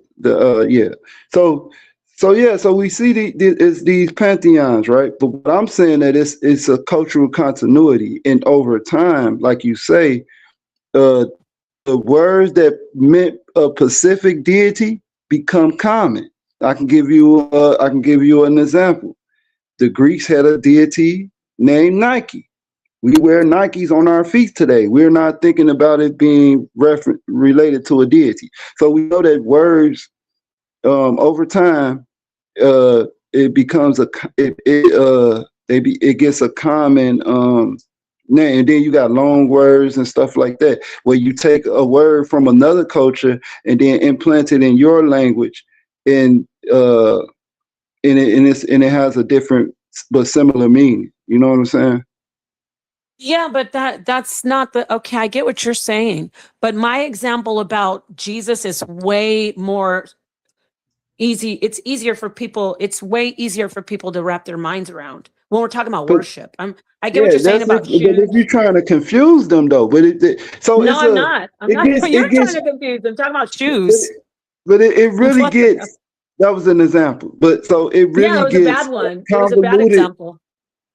Okay, if it was a bad, it's Because you plenty know more why? references Because of you're that. talking about how things change. Like a cigarette used to be called an FAG in English. Yes. Mm-hmm. Well, yeah, I'm trying not to say it on the channel, but yeah, a cigarette. And before that, it was a bundle of sticks.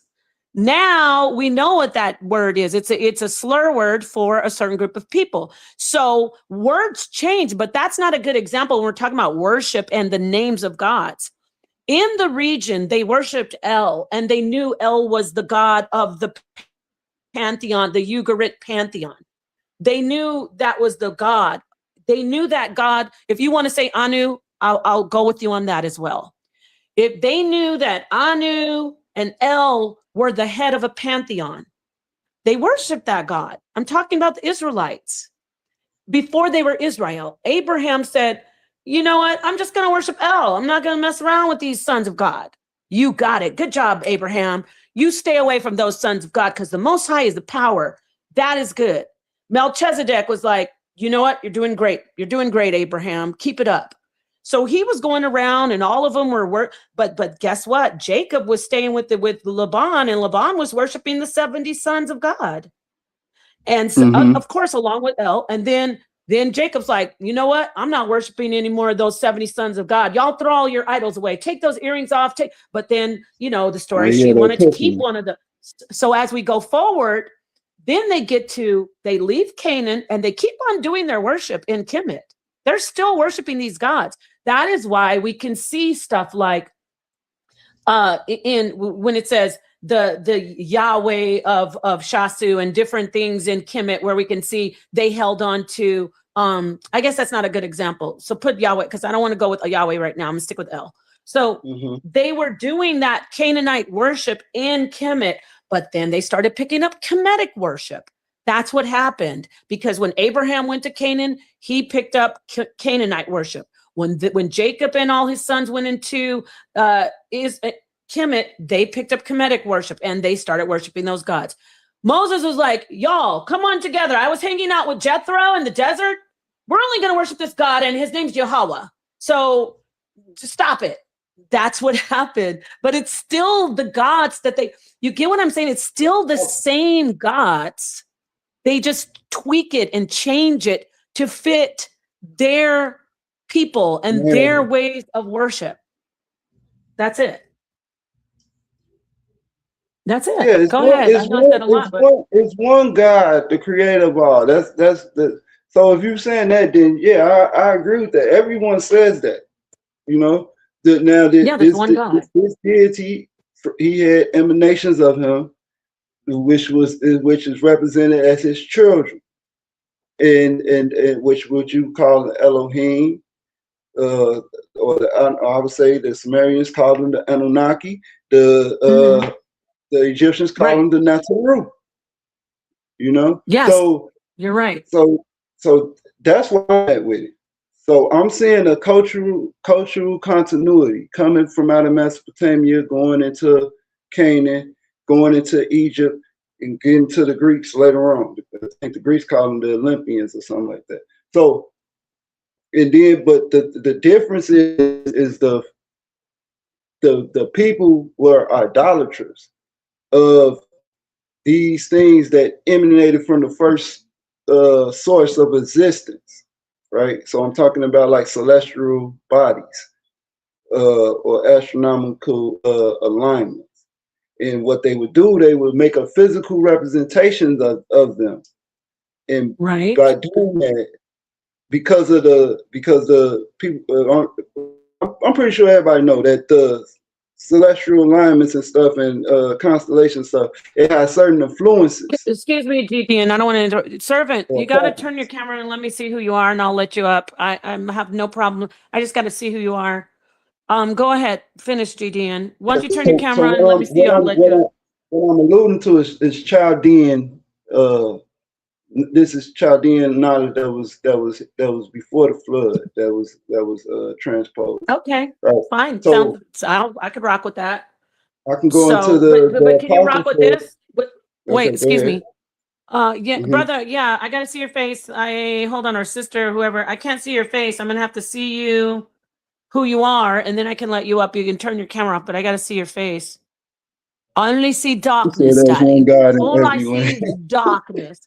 Darkness in a blur. Now I see your thumbprint over the lens.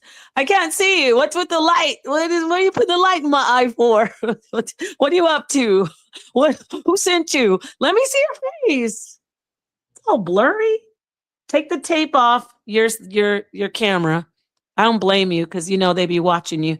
Take the tape off your camera lens and let me see who you are, and I'll let you up and hear what you have to say. It's just a blur, darling. I don't see anything.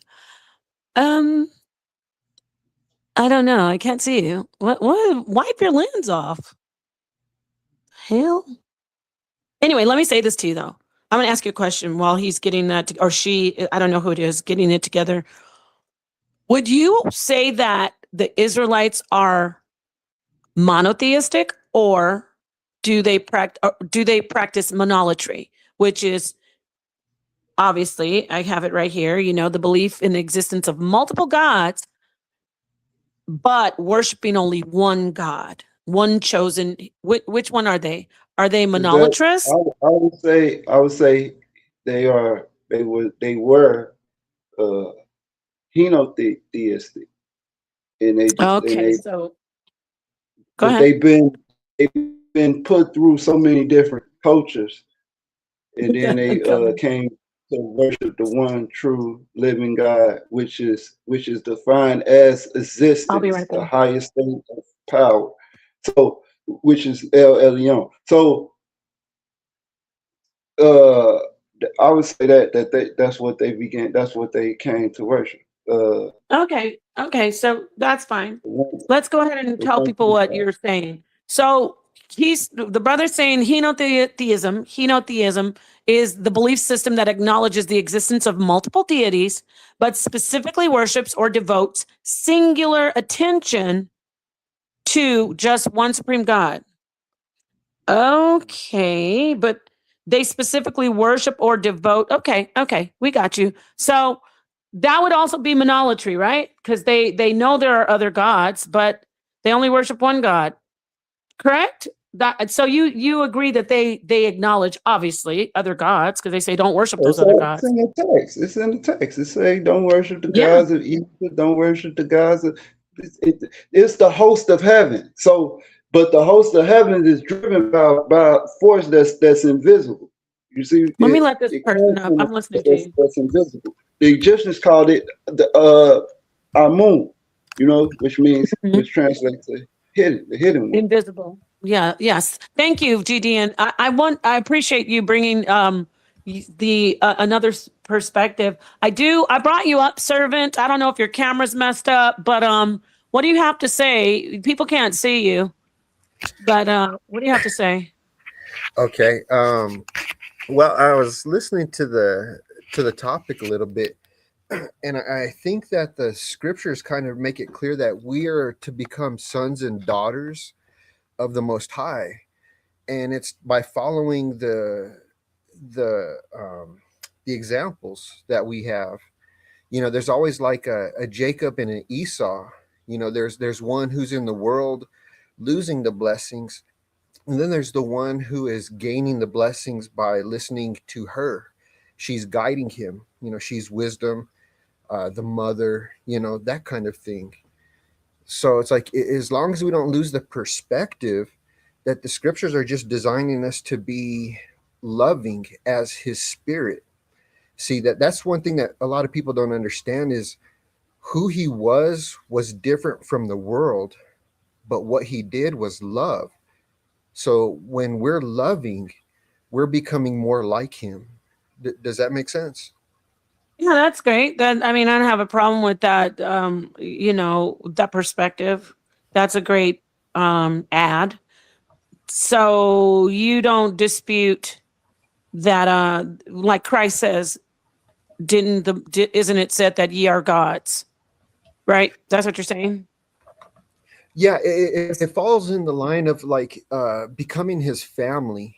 That's what the Father's looking for, is his obedient children. He was saying, like, he divorced the Jews because they were disobedient. And now it's like the polar opposite. They went from completing the law to the T with no love to now the Christians today have all heart with no law. And it's like, we're missing it. But his examples in Christ, and Christ says that these words are not my words, but he who sent me. And the works I do are not my works, but he who sent me. And as long as we stay close to the gospel message is love and death to our flesh, to be alive in the spirit, is the point of us being together and trying to find our family. Okay, thank you. I appreciate that. You know what? I'm going to give you that last word. I thought that was good. I don't have a problem with it. Some people in the chat tripping. Asiatic, chill. All right, but thank you for adding that. Can I ask you a Well, I was question? going to say GDN. Yeah, go ahead. What does the El worship of the Canaanites look like? The El worship, you got to be, what do you mean? What Yeah, is El worship how of did the how did they worship El? Because you're saying that El is dedicated to the Canaanites. So what does Well, they it was the El? god of the Canaanites, wasn't it the god of that region or no? He wasn't? How Well, were gods worshipped back then? They we put up find a idols of L the god.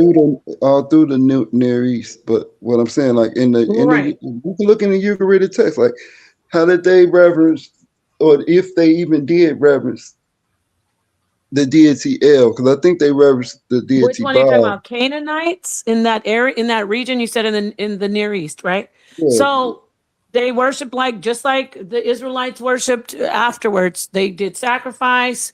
They honored. They told stories about how that God is all powerful. They exalted that God. They put up idols, just like all religions do. they made an idol of El. Well, they had idols in the Canaanite religion. Yes, they had idols. Yes, they had Yeah, idols. well, if you look at it, we have idols now, like the cross. If it's wrote in the scriptures that don't make anything of wood, stone, or even metal, the whole idea to the image of Christ is us. We are going to be the image of, like, the first of his kind was a man that had the Spirit of God in him.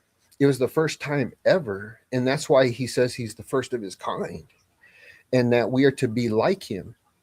And it's all through our death to the flesh that we can be, and it sounds really kind of weird, but like the Father, like the Son, but it's through our love that we become like him. And that's where we become sons and daughters of God. Okay, thank you. Thank you.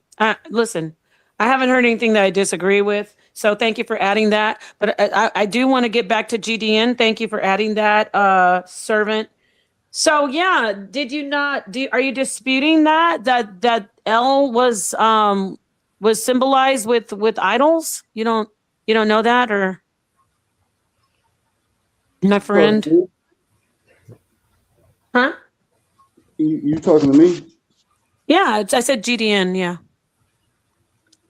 Could you repeat the question? I was looking at something else. When I said L was there were idols made of L, you were like, there weren't? Like, you do know that there were idols. There were idols made of all the gods had some symbolic idol. Like you just heard this person named Servant come in and say, yeah.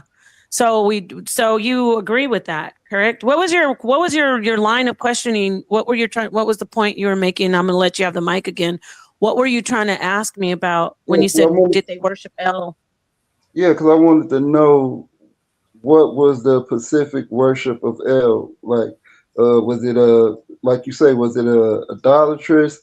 Because what I understand of the Canaanite text is that, or their history is that Anath, like many the sons of El was worshipped.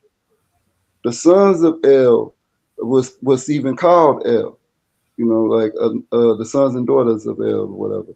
Like Adnat was called El. You know what I'm saying? Like different different of these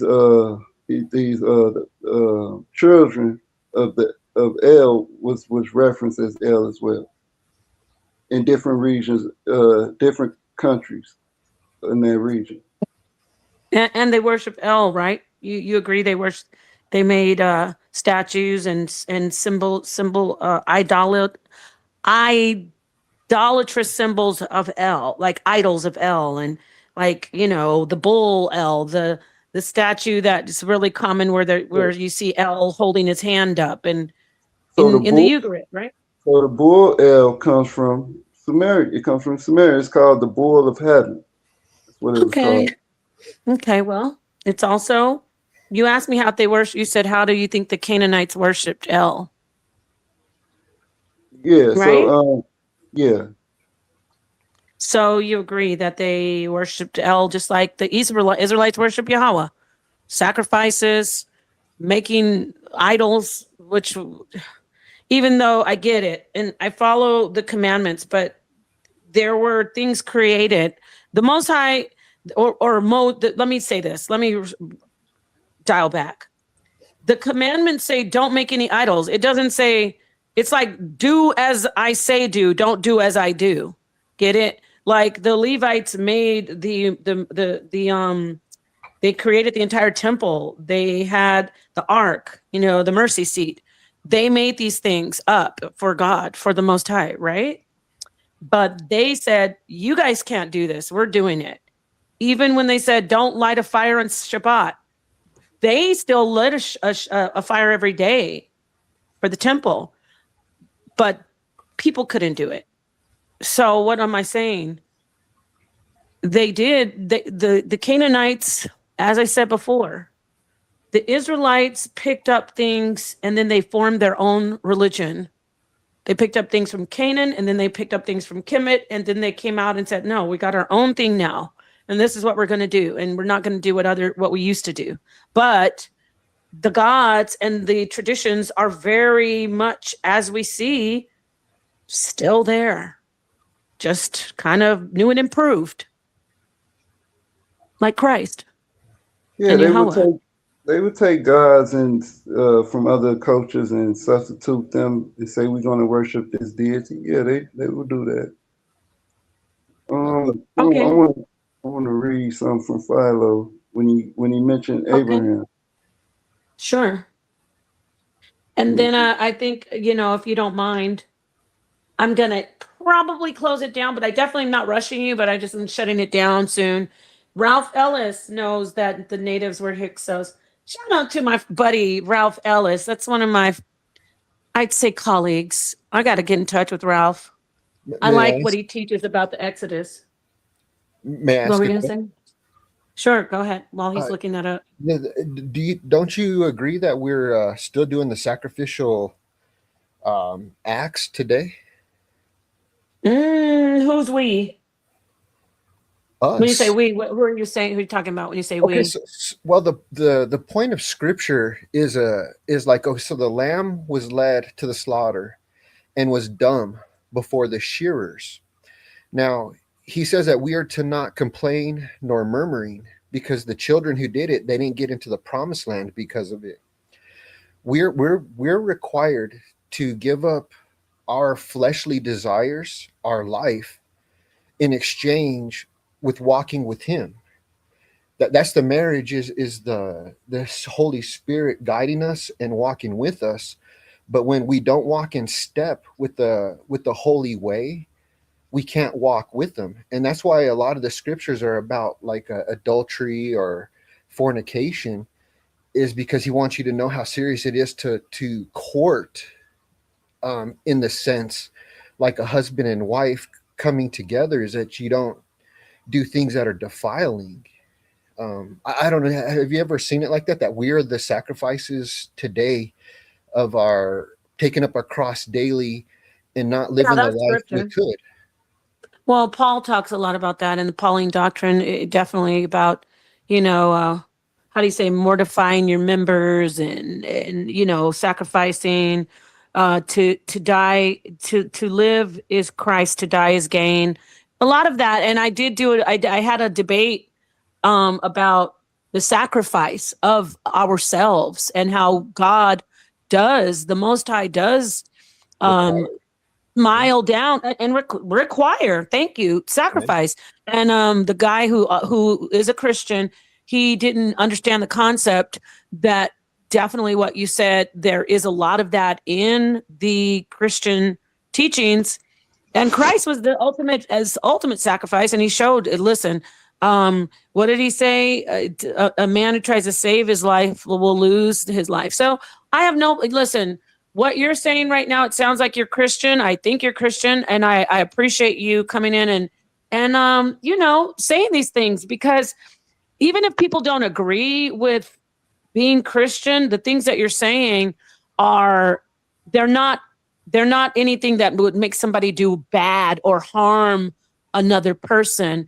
It's about putting spirit before, your desires, because a lot of times your desires can lead you to a really bad place. Yeah, Go ahead. it's getting rid of religion. It's because what the simplicity of the scriptures, and I believe why a lot of people wanted the God of the Bible is because when they realized he's a father looking for children, and he'll take care of you if you just want to go into servitude, just to find out, and the servant turns into the son. So he's like, he wants the family, and the family is the model, and he does it from start to finish. And it's like a lot of people miss it because of religion. Religion has muddied the waters so badly. It's like nobody even wants to get in, and if you're in them, you don't want to get deeper, and if you get out, you're done. And it's because the message has been lost because of religion, but the real message is coming back to life. Hallelujah. That's beautiful. I'm going to let that be. I appreciate you saying that. Yes, I appreciate you hitting the panel. That was beautiful. I subscribe to that, but I think GDN left. So I'm going to leave you with that last word. So I'll praise to the Most High. And people who are not following Jesus, Asiatic, do you? But I myself am thankful for Christ, Jesus of the gospel and of the New Testament. But I do want to say thank you. You can see your way out. Thank you for that, brother. Bless you. You can go ahead and just click the leave button, because I just want to wrap this up. Thank you for both of you coming in. I really appreciated GDN. Maybe he'll come back, and I appreciate you too. So thank you. I just want to say this, everybody, getting to what Asiatic, we get it. You don't. All right, I'm going to just get rid of that one, though, okay? You can say Donald Trump if you want. Listen, I want to say this. My purpose of teaching this particular lesson, we had a lot of good information come in. Apostle came in with some real wild stuff. I didn't even know about what happened with that particular New Age consciousness guy. And then we had GDN come in. It was very respectful. He showed his position, which is very common amongst a lot of people who don't want to connect the dots that El is the head of the sons of God, which are written in the Bible, the Bene Elohim, sons of God. And then we talked about the conceptualization of God and how from the beginning, I touched on some information about Julian Jaynes. Please go get that book. Get his book, please, because you're going to really like it. So talking about the bicameral mind, we love to talk about consciousness. I love to sit and talk to people about different ideas, even though I might kick against somebody's information. That doesn't mean that the conversation isn't very valuable to me. As long as we can let each other speak. People say, oh, Nepal, you talk over everybody. I am not the only one talking over everybody. Y'all are not gaslighting me in this environment, the toughest environment to be in. It's just that my whacking of piñatas, I wasn't doing any piñata today, but sometimes people don't like that. The conceptualization of God. My final words on this is, in the beginning, when people had thoughts, when they had decision-making, according to Julian Jaynes, and also I subscribe to this, people didn't say, oh, that voice is coming from me. They said, oh, this thought is from a divine being. Because before that evolution of their consciousness, right, they were not having they weren't having these voices in their mind. They had a different type of consciousness. I'm talking about when we go back 3,000-4,000 years ago. They had a different type of consciousness. And if we go way back to let's go 100,000 years ago, and then kind of come a little closer, a little up a little bit more, maybe 100,000. The developmental mind, talking about the expensive tissue hypothesis, where the brains changed, because we're talking about biology. Somebody said it, I think it was Asiatic. Somebody was saying it has to do with genetics. And yes, we're talking about epigenetics. We're talking about environment. This obviously affected the biology, but even during that time, the mind started to change. Because we already know about consciousness, we have these conversations. I didn't get to the panpsychism, unfortunately, but there is a phenomenal universal mind when it comes to the conceptualization and the worship of God before the naming of gods. And so to my good friend, GDN, he's not my good friend, but in this conversation, I think he was a friend, even though he had an opposing view. To our brother GDN, to Kassad, to everybody who says, no, that L is not the same L. There is only one God. Israelites, Bible believers, that's the Shemai.